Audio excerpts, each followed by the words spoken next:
New York शहराचा उल्लेख झाला की पहिल्यांदा डोळ्यांसमोर काय येतं?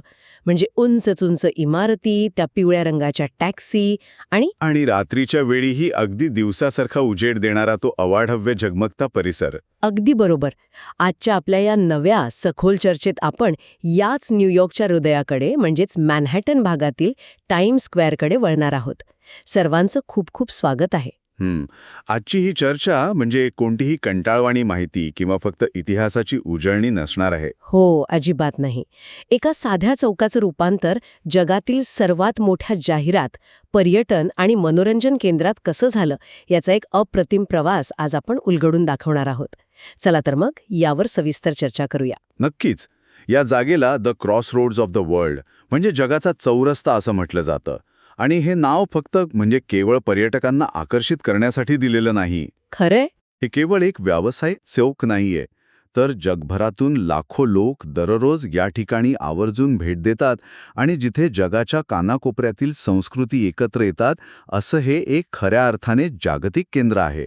आणि या चर्चेचा आपला मुख्य उद्देश हाच आहे की या एका साध्या चौकाला हे एवढं मोठं वलय कसं प्राप्त झालं, यामागचा इतिहास, तिथलं अर्थकारण आणि सांस्कृतिक महत्त्व आपण उपलब्ध माहितीच्या आधारे समजून घेणार आहोत. तसं बघायला गेलं तर या जागेचा प्रवास खूप थक्क करणार आहे. आणि याच प्रवासाविषयी वाचत असताना माझ्या मनात एक कुतूहल निर्माण झालं होतं. म्हणजे या जागेला टाइम स्क्वेअर असं का म्हणतात? मला आधी वाटायचं की कदाचित वेळेवरून किंवा तिथे असलेल्या एखाद्या मोठ्या घड्याळावरून हे नाव पडलं असेल. अनेकदा तसा गैरसमज होतो.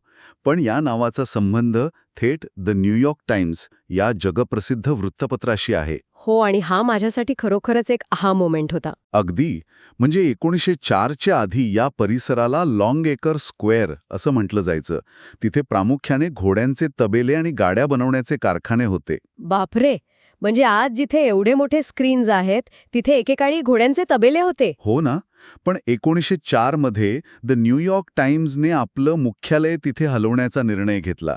आणि त्या एका ऐतिहासिक निर्णयाने या जागेचा संपूर्ण इतिहासच बदलून टाकला. म्हणजे एका वृत्तपत्राच्या इमारतीमुळे एका संपूर्ण भौगोलिक परिसराला त्याची कायमस्वरूपी ओळख मिळाली, हे खरोखरच आश्चर्यकारक आहे. आणि नुसती इमारत नाही, तर तत्कालीन न्यूयॉर्क टाइम्सच्या प्रकाशकांनी न्यूयॉर्क शहराच्या महापौरांना तिथे एक नवीन सबवे स्टेशन बनवण्यासाठी राजी केलं. अच्छा. आणि केवळ सबवे स्टेशनच नाही, तर त्या स्टेशनला आणि पर्यायाने त्या संपूर्ण चौकाला टाइम स्क्वेअर हे नाव देण्यासही भाग पाडलं.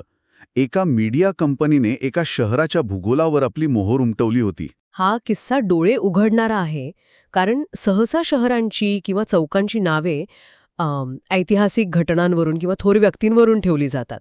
पण इथे एका व्यावसायिक मीडिया कंपनीने एका परिसराला आपलं नाव दिलं. बरोबर. आणि मजेची गोष्ट म्हणजे आज ती मूळ न्यूयॉर्क टाइम्सची इमारत, ज्याला वन टाइम स्क्वेअर म्हणतात, तिथे आता वृत्तपत्राचं कार्यालय नाहीये.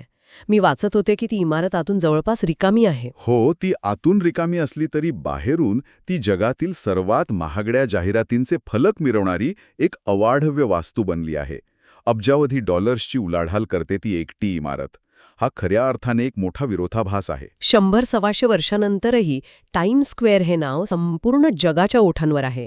हे विशेष आहे. हो, कारण 1904 सालातील ती वास्तू माहितीच्या एका नव्या युगाची सुरुवात होती. जसजसे न्यूयॉर्क टाइम्स जगभर पसरले, तसतसा तो परिसरही विकसित होत गेला. आणि त्या सबवे स्टेशनमुळे तिथे लोकांची वर्दळही वाढली असेल. नक्कीच. जिथे लोक येतात तिथे व्यवसाय आपोआप चालत येतात. याच गजबजाटीमुळे तिथे हॉटेल्स, रेस्टॉरंट्स आणि सर्वात महत्त्वाचे म्हणजे थिएटर्स उभी राहायला सुरुवात झाली. याच थिएटर्सच्या उल्लेखावरून एक अत्यंत महत्त्वाचा पैलू समोर येतो. म्हणजे टाइम स्क्वेअरचा विचार करताना केवळ जाहिरातींचे फलक डोळ्यांसमोर येऊन चालत नाही. नाही, तिथली कलात्मक बाजूही तितकीच भक्कम आहे. अगदी. प्रसिद्ध नाटके आणि संगीत नाट्यांचे, ज्याला आपण म्युझिकल्स म्हणतो, त्याचे माहेरघर असलेला ब्रॉडवे थिएटर जिल्हा याच ठिकाणी वसलेला आहे. ब्रॉडवे म्हणजे जागतिक दर्जाच्या नाटकांचे आणि अभिनयाचे सर्वोच्च शिखर मानलं जातं. सबवेमुळे तिथे येणाऱ्या प्रेक्षकांची संख्या वाढली आणि बघता बघता हा परिसर अमेरिकन मनोरंजनाचे मुख्य केंद्र बनला. म्हणजे ब्रॉडवे आणि टाइम स्क्वेअर हे एकमेकांना पूरक असेच वाढले आहेत असं म्हणता येईल. अगदी तसंच. हे केवळ तंत्रज्ञानाचे किंवा जाहिरातींचे प्रदर्शन नाहीये, तर कला, संस्कृती आणि मनोरंजनाचा एक उत्तम मेळ तिथे पाहायला मिळतो. हो, आणि जगात कुठेही नवीन नाटक आलं तरी जोपर्यंत ते ब्रॉडवेवर यशस्वी होत नाही, तोपर्यंत त्याला जागतिक मान्यता मिळत नाही, अशी एक अलिखित नियमावलीच तयार झालीय तिथे. आणि याच थिएटर संस्कृतीमुळे तिथे रात्री उशिरापर्यंत चालणारी हॉटेल्स, खाद्यपदार्थांची दुकानं आणि एकंदरीतच नाईट लाईफ विकसित झाली, ज्यामुळे या शहराला द सिटी दॅट नेव्हर स्लीप्स म्हणजे कधीही न झोपणारे शहर म्हटलं जाऊ लागलं. तिथे रात्र कधीच होत नाही हे वर्णन अगदी तंतोतंत लागू पडतं. ज्यांनी टाइम्स स्क्वेअरचे फोटो किंवा व्हिडिओज पाहिले आहेत त्यांच्या लगेच लक्षात येईल की जगातील सर्वात मोठे LED डिजिटल जाहिरात फलक आणि अवाढव्य स्क्रीन्स तिथे लावलेले आहेत. असा झगमगाट असतो की रात्रीच्या 12 वाजताही तिथे भर दुपारसारखा प्रकाश असतो.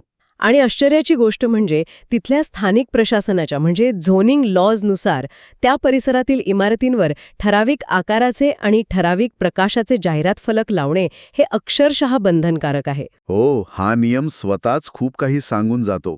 प्रशासनाला या जागेची ओळख टिकवून ठेवायची आहे. इमारतींना अंधारात राहण्याची तिथे परवानगीच नाहीये. बापरे. सुरुवातीच्या काळात तिथे विजेचे बल्ब वापरून बनवलेल्या जाहिराती होत्या. त्यानंतर निऑन लाईट्स आले आणि आता अत्याधुनिक अशा 3D आणि 4K दर्जाचा महाकाय LED स्क्रीन्सने ती जागा घेतलीय. आणि यात सातत्यपूर्ण झगमगाटामुळेच तिथे पर्यटकांचा ओढा वाढतो. आपल्याकडील उपलब्ध आकडेवारीनुसार दरवर्षी 5 कोटींपेक्षा जास्त, होय 50 मिलियनपेक्षा जास्त पर्यटक तिथे भेट देतात. हे विश्लेषण खरंच थक्क करणारं आहे. एखाद्या युरोपियन देशाच्या एकूण लोकसंख्येपेक्षा जास्त लोक केवळ एका चौकाला भेट देण्यासाठी दरवर्षी येतात. 5 कोटी लोक. ही आकडेवारी ऐकल्यावर खरोखरच या जागेचे जागतिक महत्त्व लक्षात येते. म्हणजे लोक इथे केवळ उंच इमारती पाहण्यासाठी येत नाहीत. नाही, ते येतात एका अनुभवासाठी. बरोबर. तो अफाट गर्दीचा अनुभव, तो डोळे विस्फारून टाकणारा प्रकाशाचा खेळ आणि आपण जगाच्या केंद्रस्थानी उभे आहोत ही भावना अनुभवण्यासाठी लोक तिथे येतात. आणि याच अफाट गर्दीतून एक अत्यंत शक्तिशाली अर्थचक्र फिरते, ज्याला आपण लक्ष वेधून घेण्याचे अर्थकारण किंवा द इकॉनॉमिक्स ऑफ अटेन्शन म्हणू शकतो. इकॉनॉमिक्स ऑफ अटेन्शन हा शब्दप्रयोग खूपच समर्पक आहे. आजच्या युगातील हा सर्वात परवलीचा शब्द आहे. टाइम्स स्क्वेअर हे जगातील सर्वात मोठे आणि जिवंत जाहिरात मार्केट आहे. जेव्हा 5 कोटी लोक तिथे उभे असतात तेव्हा त्यांचे डोळे आपोआप त्या भव्य स्क्रीन्सकडे खेचले जातात. आणि आजच्या या स्मार्टफोन आणि इंटरनेटच्या जगात जिथे सगळेच आपल्या फोनमध्ये डोकं खुसून असतात, लोकांचं लक्ष किंवा अटेन्शन मिळवणे हीच सर्वात कठीण आणि मौल्यवान गोष्ट बनली आहे. अगदी बरोबर. तिथे असलेल्या अवाढव्य स्क्रीनवर जाहिरात करण्यासाठी कंपन्या करोडो डॉलर्स अक्षरशः पाण्यासारखे खर्च करतात, कारण त्यांना माहीत आहे की तिथे मिळणारे लक्ष हे अत्यंत उच्च प्रतीचे आहे. याच अर्थकारणाबद्दलची एक अत्यंत मनोरंजक माहिती समोर आली आहे. इथल्या काही प्रमुख जाहिरात स्क्रीन्सचे वार्षिक भाडे हे अनेक मिलियन डॉलर्सच्या घरात असते. काही विशिष्ट स्क्रीन्सवर केवळ 1 महिन्यासाठी जाहिरात लावण्यासाठी 3 ते 4 दशलक्ष डॉलर्स म्हणजे जवळपास 25 ते 30 कोटी रुपये मोजावे लागतात. एका साध्या चौकातील एका निर्जीव भिंतीवर डिजिटल चित्र दाखवण्यासाठी इतका प्रचंड खर्च. हे ऐकायला एखाद्या मोठ्या ब्लॉकबस्टर चित्रपटाच्या बजेटसारखं वाटतंय. हो ना, पण हे तिथले रोजचं वास्तव आहे. मला प्रश्न पडतो की कंपन्या एवढा खर्च का करतात? हा खर्च वरवर पाहता अवाढव्य वाटत असला तरी कंपन्यांसाठी ती एक अत्यंत हुशार गुंतवणूक असते. हे फक्त एखाद्या जाहिरातीचं होर्डिंग नाहीये. मग काय, तो एक स्टेटस सिम्बॉल आहे. जगातल्या एखाद्या मोठ्या ब्रँडला जेव्हा आपण जागतिक स्तरावर प्रस्थापित झालो आहोत हे सिद्ध करायचं असते, तेव्हा ते टाइम्स स्क्वेअरवर आपली जाहिरात झळकवतात. अच्छा, म्हणजे हा संपूर्ण जगाला दिलेला एक ठाम संदेश असतो की आम्ही बाजारात सर्वोच्च स्थानी आहोत. अगदी. शिवाय तिथे येणारे पर्यटक त्या जाहिरातींसोबत स्वतःचे फोटो काढतात आणि ते सोशल मीडियावर टाकतात, इंस्टाग्राम, ट्विटरवर शेअर करतात. म्हणजे कंपन्यांना त्यांच्या जाहिरातीचं मोफत डिजिटल वितरण किंवा फ्री डिस्ट्रीब्युशन मिळतं तर. नेमकं हेच. कंपन्या फक्त तिथे उभ्या असलेल्या लोकांसाठी पैसे मोजत नाहीत, तर त्या लोकांच्या माध्यमातून जगभरातील इंटरनेट युजर्सपर्यंत पोहोचण्यासाठी पैसे मोजत आहेत. हा मुद्दा अत्यंत अचूक आहे.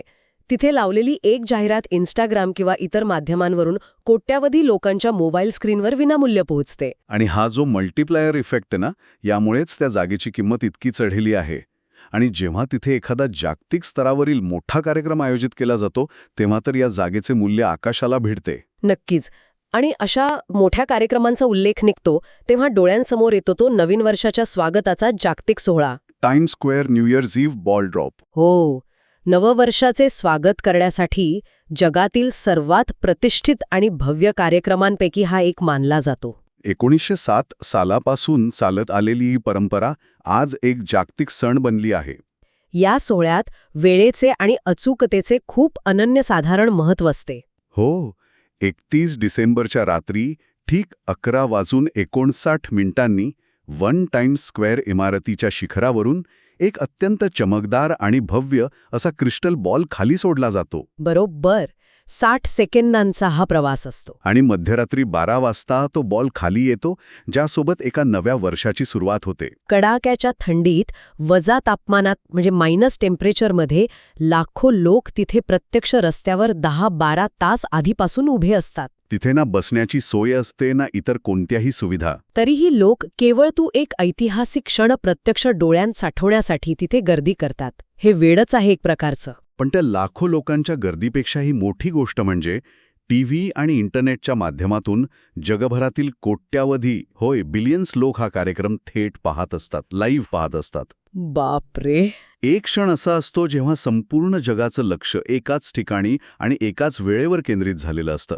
अमेरिकेतील न्यूयॉर्क शहराच्या मॅनहॅटनमधील हा एक चौक त्या एका क्षणासाठी संपूर्ण मानवजातीचा प्रतिनिधी बनतो. म्हणूनच टीव्ही ब्रॉडकास्टर्स आणि जाहिरातदार त्यावेळेत आपली जाहिरात तिथे असावी यासाठी एवढी धडपड करतात. एकाच वेळी संपूर्ण जगाचं लक्ष वेधून घेण्याची ताकद या एका चौकात आहे. आणि सर्वात रंजक गोष्ट माहितीये का, हा बॉल ड्रॉप सुरू करण्यामागेही न्यूयॉर्क टाइम्सचाच हात होता. खरंच? हो, त्यांना आपल्या नवीन मुख्यालयाचं उद्घाटन एका मोठ्या उत्सवाने करायचे होते, म्हणून त्यांनी सुरुवातीला फटाक्यांची आतिषबाजी सुरू केली. अच्छा. नंतर सुरक्षेच्या कारणास्तव फटाके बंद झाल्यावर त्यांनी हा टाइम बॉल खाली सोडण्याची कल्पना आणली. म्हणजे एका वृत्तपत्राच्या मार्केटिंग रणनीतीतून सुरू झालेला एक साधा कार्यक्रम आज जगातील सर्वात मोठा नववर्ष स्वागत सोहळा बनला आहे. हे खरोखरच अविश्वसनीय आहे. या सर्व चर्चेतून आपण एक मोठा निष्कर्ष काढू शकतो. तो कोणता? टाइम्स स्क्वेअर हा केवळ विटा, सिमेंट आणि काचांचा समूह नाहीये. ते व्यवसाय, कला, संस्कृती, माध्यमे आणि तंत्रज्ञानाचे एक जिवंत प्रतीक आहे. जेव्हा हे सर्व घटक अत्यंत प्रभावीपणे एकत्र येतात तेव्हा एका साध्या भूभागाचे जागतिक आयकॉनमध्ये रूपांतर होऊ शकते. लक्ष वेधून घेणे ही मानवी प्रवृत्ती आणि व्यापाराची ताकद या दोन्ही गोष्टींची सांगड तिथे अत्यंत उत्कृष्टपणे घातली गेली आहे. आजच्या या प्रवासातून आपण ज्या माहितीचं विश्लेषण केलं त्यावरून हे स्पष्ट होते की टाइम्स स्क्वेअर म्हणजे मानवी कुतूहल, मनोरंजनाची आवड आणि भांडवलशाहीची सर्वोच्च पातळी यांचे एक उत्तम उदाहरण आहे. अगदी बरोबर. तिथे मिळणारा अनुभव हा केवळ पाहण्यापुरता मर्यादित नसून तो जगभरातील अर्थकारणाला चालना देणारा एक मोठा इंजिन आहे. आता आपण या माहितीपूर्ण प्रवासाच्या अगदी शेवटी आलो आहोत. पण थांबण्यापूर्वी मला एक अत्यंत महत्त्वाचा आणि विचार करायला लावणारा मुद्दा समोर ठेवणं गरजेचं वाटतं. नक्कीच. इतिहासातून आपण भविष्याचा वेध घेऊ शकतो. 1904च्या त्या एका बदलाने आजचे हे अवाढव्य चित्र उभे केले. त्यातून येणाऱ्या काळासाठी बरेच काही शिकण्यासारखं आहे. अगदी तसंच. 1904 मध्ये एका वृत्तपत्राच्या आगमनामुळे आणि एका साध्या सबवे स्टेशनमुळे एका चौकाचे रूपांतर अब्जावधी डॉलरच्या जागतिक जाहिरात आणि सांस्कृतिक केंद्रात झाले. माणसांचे लक्ष वेधून घेणे हीच सर्वात मोठी संपत्ती असलेल्या आजच्या या युगात, जिथे स्मार्टफोन आणि व्हर्च्युअल रियालिटीने आपले विश्व व्यापले आहे, तिथे भविष्यात अशी कोणती नवीन जागा असेल? हा एक उत्तम प्रश्न आहे. तंत्रज्ञानाच्या जोरावर भविष्यातील जगाचा नवा टाइम्स स्क्वेअर एखादी भौतिक जागा असेल की ती एखादी संपूर्णपणे डिजिटल किंवा मेटावर्समधली जागा असेल, जिथे संपूर्ण जगाचे लक्ष एकाच वेळी केंद्रित होईल? यावर नक्कीच सर्वांनी विचार करायला हवा. हो, मानवाचे लक्ष आणि तंत्रज्ञानाचा वेग आपल्याला भविष्यात कोणत्या नव्या चौकात नेऊन उभे करेल हे पाहणं चुक्याचे ठरेल. आज आपण इथेच थांबूया. धन्यवाद. अशीच नवीन आणि विचार करायला लावणारी माहिती घेऊन आपण पुन्हा नक्की भेटू. तोपर्यंत हा नवा विचार मनात रिंगाळत राहू द्या.